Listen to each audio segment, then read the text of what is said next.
Get this, my mother-in-law is telling my children to call my husband's ex Big Mommy. Why are they even hanging out with her in the first place? Well, let me tell you. I'm married to a jerk, and my mother-in-law's a jerk. I'm a successful orphan who rose above all odds in life. I work in a corporate firm, and that's besides the large grocery store which I opened a few years back.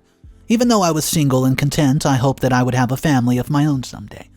I had capable hands working for me at the grocery store, and a lady called Lillian was my manager. Lillian's presence in my grocery store had been instrumental to the kind of success that we recorded over the years. I would sometimes not show up at the grocery store because of my work schedule, but whenever I did, I would discover that we had recorded greater profits than before. I came to the store on a weekend to see how things were going, and that's when I saw the man, Richard, who would be my husband.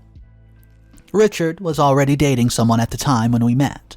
He was at the grocery store with his girlfriend, and they were quarreling over something.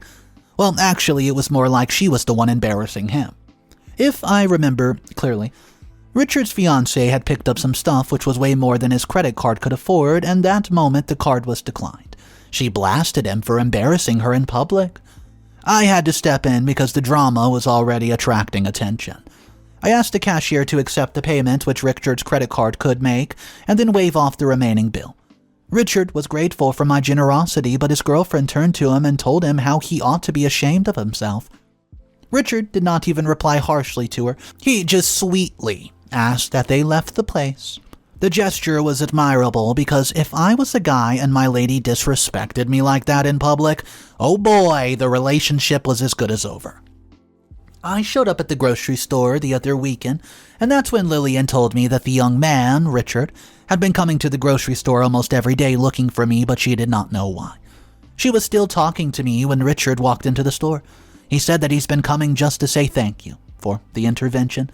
I noted that he did not have to come back, but I knew it was his way, just like every other guy, to want to establish something with a lady. All the same, I was respectful, and we began talking from there. We became friends, and Richard soon began confiding in me, and most of the things he said were complaints about how his relationship with the woman was draining him. My reply to all of this was, if a relationship was this toxic, then why are you still there? Richard then disclosed to me that his girlfriend, whose name is Wendy, is a family friend, and everybody, including his mom, expects the marriage to work out. He claimed that she had been helpful to his mother, and he would raise dust once he broke up with her because everyone, including his mother, would be coming for his head. I advised him it's better to end the relationship than get married to someone he did not love. Those people who were insisting or expecting him to get married to Wendy would not be there when his home and marriage would turn into a war zone, with him being the casualty. I told him that he would be doing both himself and the lady good. So I received a call from Lillian during the weekdays about a lady who was at the grocery store making demands to see me. Otherwise, she was going to tear the place down. I asked Lillian what the reason behind the lady's anger was, but Lillian noted that the lady did not say. She only hurled insults at me, and I quickly obtained permission from my boss and headed straight to my store. Once I got there and saw the lady's face, I knew I'd seen her somewhere, but honestly, it was difficult trying to remember the exact place.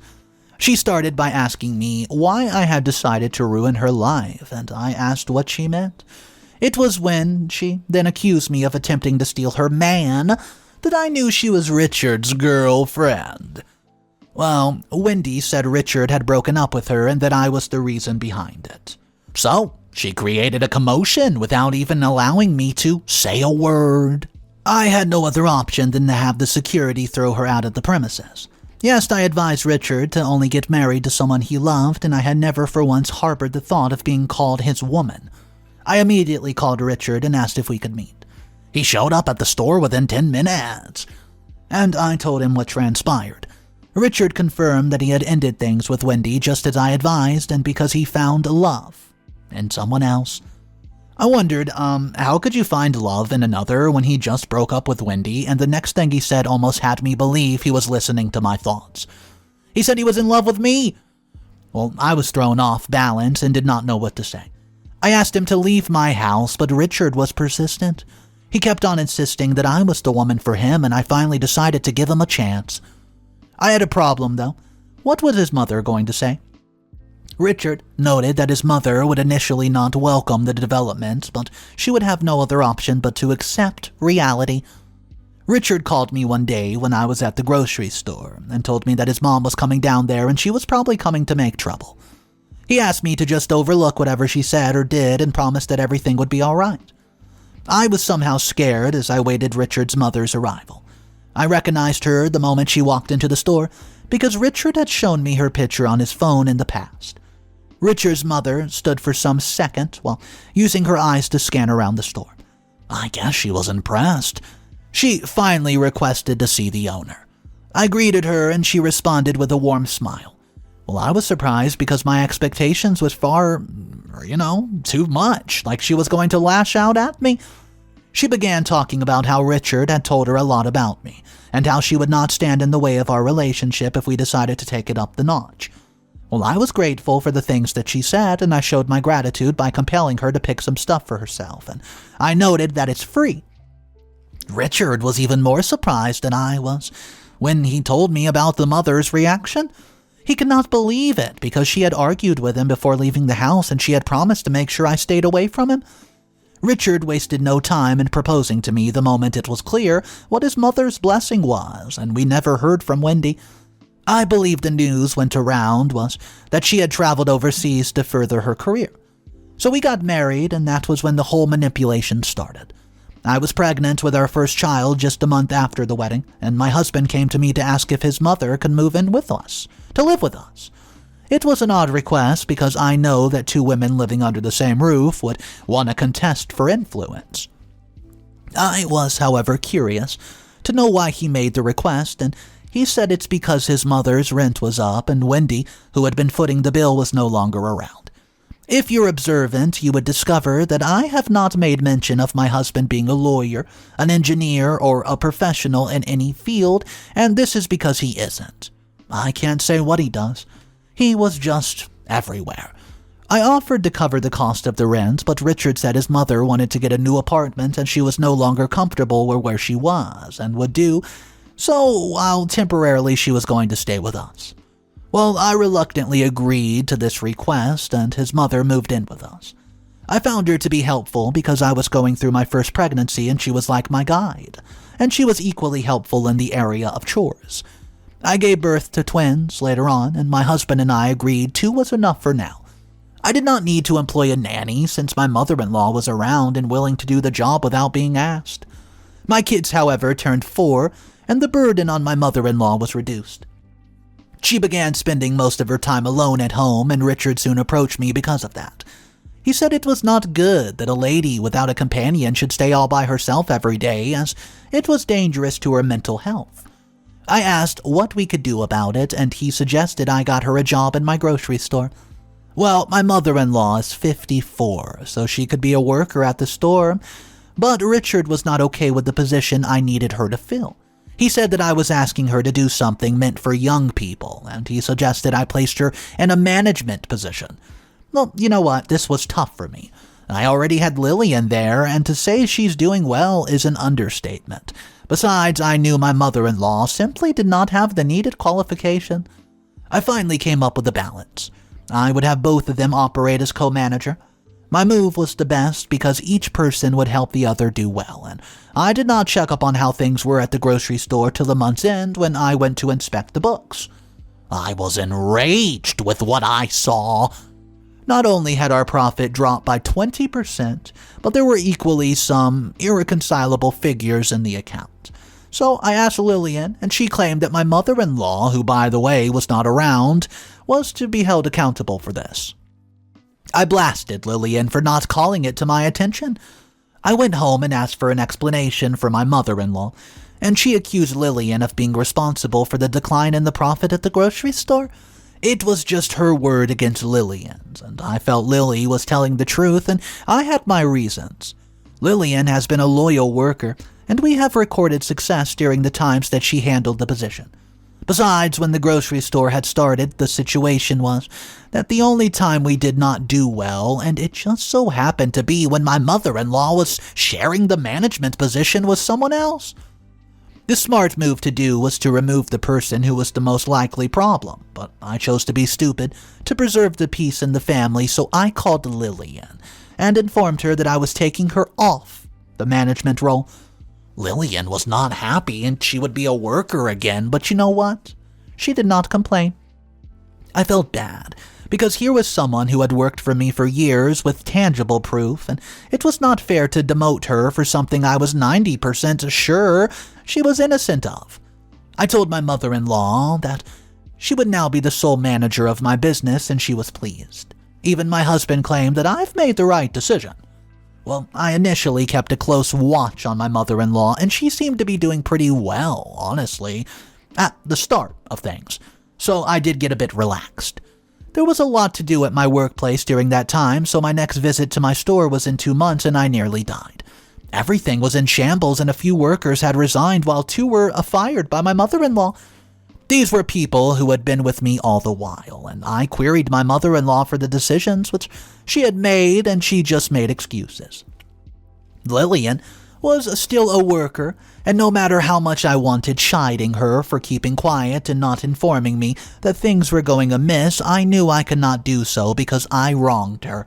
Besides, I would later find out that she's been threatened by my mother-in-law. I immediately started rectifying my mistakes. The very first step was to pull my mother-in-law out of the management position. I apologized to Lily and reinstated her. I equally apologized to the staff who were left because I knew their zeal to put in their best was already battered. My mother-in-law was not a co-manager with Lillian like the first time, and since she could not work under her, she had to leave. She left the store in anger and all, and I knew I would have to deal with her nagging at home. I got to the house and my husband was already there. He and his mom ignored me, and you know what? I did the same. It was later during the night that I spoke with husband about it. I explained to Richard the situation in which his mother had put my business, but rather than emphasize with me, he simply expressed his displeasure at the fact that I fired his mom for messing up my business. What else was I supposed to do when his mother was underperforming and the reason for the fall? Well, Richard asked that I reinstate his mom, but I told him that it was not possible. How could he even make such a request when he was aware his mother was the reason my business was in shambles? The discussion with my husband did not yield any fruit. He was stubborn and tried playing the emotional blackmail game, but I, on the other hand, was not willing to be manipulated. I just went ahead to ignore him and his mom. My home became toxic after that, as my husband and his mother just acted like I was against their welfare. I initially did not let their attitude get to me, but then, when my mother-in-law began behaving nonchalantly towards everything in the house, I got irritated and decided that nonsense had to stop. I went one day from my work to my kids' school to pick them up, as my mother-in-law, who usually did, was no longer helping out, and my husband always had a place he needed to be, even though I could not spell out what his actual job was. So, I got back home with my kids, and everywhere was a mess, and my mother-in-law, who was around, was unbothered by it. I asked why the whole place was upside down, and she replied by asking what I expected her to do. I didn't say any other thing. I just attended to my children before going to tidy my house. So my scope of duty had been broadened from the breadwinner to both breadwinner and cleaner. It was something that I could not keep up with, so I had to employ the services of a cleaner, who, by the way, comes 2 times a week. Her job was to tidy the house and do laundry for my kids. My mother-in-law, however, began using her for her errands, and that was not my agreement with the cleaner. I did not reprimand my mother-in-law, but I asked the cleaner to decline any request that she would make which was outside the scope of our agreement. My mother-in-law wanted to take advantage of the cleaner as usual, and when the cleaner declined, she went to her son and told him that I asked the cleaner to disrespect her. Richard confronted me about the issue last night when we were about to go to bed, and it seems that is all he ever does in home. Confront me about issues which had to do with his mother not getting her way. The whole thing, both of them were just making me mad. I was doing my best to not explode. I did not argue much that night, as I was feeling really tired, and needed to sleep, but the whole thing was a pointer that his mother had long overstayed at our home and needed to leave because her presence was now a threat to my peace of mind. Update number 1. My mother-in-law met me 3 days ago and asked that I give her a certain amount of money for something that she would not disclose to me. I could not meet her demand at that point because I had a lot going on with me. I was carrying the financial load of the family, and I equally placed her and her son, my husband Richard, on a monthly allowance. Besides, I was making plans to rent a new apartment for her. She had stayed with us since Richard and I got married, and that was supposed to be temporary. I spoke with my husband later on and told him that I was making arrangements to rent his mother's house as I felt it was time for her to move out and stay on her own. But Richard asked if I was chasing his mother away. Was she supposed to be there in the first place? I reminded him that her stay was supposed to be temporary, but she had stayed with us for years. Richard said that I told his mom that I did not have the money that she asked for, but I wanted to give her money to rent a house and move out.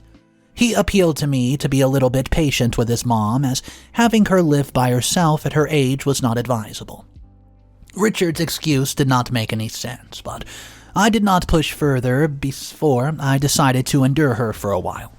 I came back home yesterday after picking my kids up from school, and I saw my mother with a visitor chatting away. I looked, and my eyes were not deceiving me. It was Wendy. Why on earth was my mother-in-law doing with my ex of my husband in my house? My kids greeted both of them, and I did not say a word to either of them. I just took my kids inside and attended to them. I eagerly waited for Wendy to leave the house before confronting my mother-in-law. I did not filter my words as I spoke to her and demanded to know why she was entertaining my husband's ex in my house. My mother-in-law said that Wendy was the daughter of a friend, and the fact that she did not end up with her son Richard did not mean that they were now enemies. I did not expect my mother-in-law to be this stupid. It was either she was naive or she just wanted to make me mad, because anybody with a brain would know it was wrong to bring her son's ex to his house, especially when their breakup had involved some form of tension. Richard's mom said she barely kept friends at her age. She needed company, and I left my mother and waited for Richard to come back from wherever he was. I told him about what transpired, and he was not happy that his mother had brought Wendy to the house. He told me he was going to talk to his mother, so a repetition like this would not occur. I told him that I was not against her being friends with his ex, but it was not ideal to have her come to the house, and that was the reason I wanted his mother to have a place of her own. If it was her place, she could bring whomever she wanted, and nobody would do anything against it. I don't know if Richard has spoken to his mom, but I hope he has, because I would not take it lightly should a reputation occur again. Update number 2. My mother-in-law's decided to be a thorn in my flesh, and I would pull her out. I got to my kids' school yesterday to pick them up, and I was surprised by, them telling me that they've been picked up by someone else. I felt it was my husband's mother, but it did not add up because I was told it was a young lady. I almost made a scene there because it was just my husband, me, and his mom who had been registered with the school to pick up the kids. But the staff noted that neither mine nor my husband's line was going through, and when they notified my mother-in-law, she confirmed that she had sent the young lady who had come to pick up the kids. I went straight home curious enough to know who this young lady was, and I suspected it was going to be Wendy. So I get to the house, and my mother-in-law was with my kids who were licking ice cream. My excitement rushed to me and began showing the things that Big Mommy had gotten for them. My kids called my mother-in-law Grandma, so I knew Big Mommy had to be someone else. So I asked why they were referring to that and who was she. My mother-in-law immediately answered and said it's Wendy. My blood was boiling as I asked her why she would let Wendy come close to my children. My mother-in-law, in her defense, said that she felt that I was too busy just to pick my kids up that day, and Wendy volunteered to help out. Her excuse was as stupid as I now believe she is. I know she just wanted to connect with Wendy. I immediately told her to go inside her room, pack her crap, and leave my home. I called Richard and asked him to come back home immediately, but he made some excuse about meeting with someone for a job position. This has always been his excuse. I simply told him that it was all right, but by the time he came home, he would not be meeting his mother because I was throwing her out. I cut the call. Richard appeared within 5 minutes, and he would have made up some excuse if I was calling him for something else, but apparently threatening his mom was what brought him home. I don't think either Richard or his mom had ever seen me in such anger. I told him that his mother was leaving my house this instant, and he knew it was no joke because his mother's things were already out. I initially wanted to rent a house for her, giving her money so that she could live there and move out while we're all still at peace, but I'm now kicking her out of my house without a dime.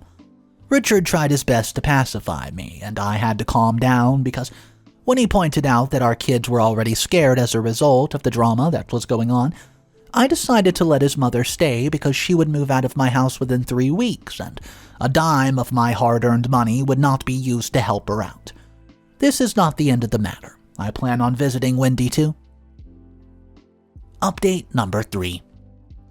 Hey guys, so I just wanted to tell you I went to see Wendy like I said.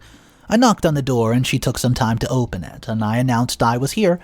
I felt she would start fighting with me at the doorstep because I was equally prepared for a fight, but she smiled and asked me to come inside. I was not fooled by her smile and simply told her I was there to ask her to leave my family alone. Stop intruding on our lives. Wendy's warm appearance soon changed to that of a lioness ready to devour its prey. She told me that I had no right to tell her such because the husband I was married to was a result of my intrusion into her life. I did not have time to trade words with her, so I promised her a kind of reaction which she would not expect when I next saw her around my kids. I got to the house and my husband came back from the job interview which he claimed he went to. I told him. I went to go see Wendy and warned her to stay away from us, and he said that I did the right thing. He then tells me about the vacation he was planning on going with the kids, and he told me that he knew I was busy at work and such, and did not want to join them on their vacation. I wasn't allowed, apparently. His reason for planning a vacation, according to him, was to take our kids out of the tension that had built up in our home. I saw sense in what my husband said, to be honest, until I saw a text message on his phone that night while he was asleep. The message was from Wendy, and she talked about how it was a close call earlier that day. I began going through their messages, and I saw that Richard was at her place all day. There was no job interview anywhere, and he was even there when I visited her, and he just stayed in her bedroom listening to our conversation. I began reading through their chats, and I saw when Richard told Wendy that his mother was really happy, that she had shown up in our lives and was giving him the emotional strength and more to deal with the stress that I was putting him through. I discovered that he's been cheating on me with her, and his mother was by the side supporting him. The painful part was the vacation. Richard was using my kids as a means for a 2-week getaway with his lover. What do men want? I mean, I've given Richard everything, my body, money, just name it. His ex is not even rich or beautiful as I am, so what's his deal? I've not been able to sleep since yesterday night as I've been plotting how I would repay the deceit. Final update. My husband wanted a 2-week vacation, but I did not give him that. I gave him a permanent vacation out of my life. After the discovery I made, I began keeping a close watch on him. The time which I gave to his mom to move out of the house was almost up, but I approached her one morning amid my husband and pleaded with her to not bother leaving anymore, as I had recognized my wrong. My mother-in-law smiled like she had finally won the battle over who was in charge, but it was all part of my plan. I wanted to throw her out on the same day when her adulterous son would be back from his trip. I'd taken pictures of the chat between my husband and his lover at the so-called supported vacation with the kids, a vacation which I sponsored. I already had a little evidence of what was going on, but the vacation was the opportunity to get hard, solid evidence. So I hired a private investigator to trail them during the vacation, and well, Richard took our kids on a vacation, and I'm sure that he had a time of his life. The private investigator sent me photos and videos of my husband and Wendy getting cozy in public. I patiently waited for his return, but while I was at it, I met with my lawyer, and I got those divorce papers all ready and drafted. I waited till the weekend when my husband was supposed to return with our kids from vacation, and that's when I confronted my mother-in-law. I asked her if she's aware my husband was cheating on me. She feigned ignorance. I then disclosed to her that I knew all that's been going on and, well, she was surprised. I kicked her out, right then and there. She was unprepared for it and she had no place to go. She just stayed in front of the house with her belongings, and the fun part was when the Uber vehicle, which conveyed my husband and our kids, drove right into the house. Richard was surprised to find his mother stranded outside with her belongings. Richard was shocked when his mother noted that she's been thrown out. I opened the door and my kids rushed to me, and Richard wanted an explanation about what was going on, but I simply threw photo evidence at him and told him to get to the garage and get his crap, because he's not sleeping in my home. I would not tolerate him and his mom trying to rob me of my peace. Now, only had his mother asked my kids to call his ex, who was still his lover, Big Mommy, but she had encouraged him to go on a vacation with my kids and his lover. Richard argued that we were not divorced and I could not keep his kids from him, but I immediately produced divorce papers, and I handed them to him. He wanted to force his way into my home, but I promised to get the cops involved and even sue him for harassment after the divorce was over. Richard began begging, because both he and his mom were now stranded, and Wendy would not be willing the house to both of them because she only wanted Richard for the fun, not for marriage. The divorce would be official in just a few days. The comment section was having a blast with today's story. They were going wild, and they were going off into all sorts of tangents, but the two things I noticed the most were the fact that they were saying how OP was waiting far too long and giving so many chances for these people in her life to pull their role, get together, and do what they need to do. She should have cut them off a long time ago. I want to know your thoughts on that, guys. And the second thing that they were discussing over and over was OP's significant other and how he was nothing more than a floor mat, being walked over by his mom, walked over by Wendy, his ex-lover that isn't really an ex. And then at the end of the story, we find out all hell broke loose. OP kicks out the mother-in-law, and when the husband gets home, he starts begging and crying, but it's too late because OP knows everything. Guys, let's talk about this one down below in the comment section. My name's Mr. Reddito. I narrate stories like this every day. And if you think today's story was wild, you have no idea about what's coming next week. It's one of the wildest mother-in-law stories of all time. I hope to see you guys tomorrow. Don't forget to subscribe so you don't miss out on that mother-in-law story. And well, of course remember, it's cool to be kind. See ya.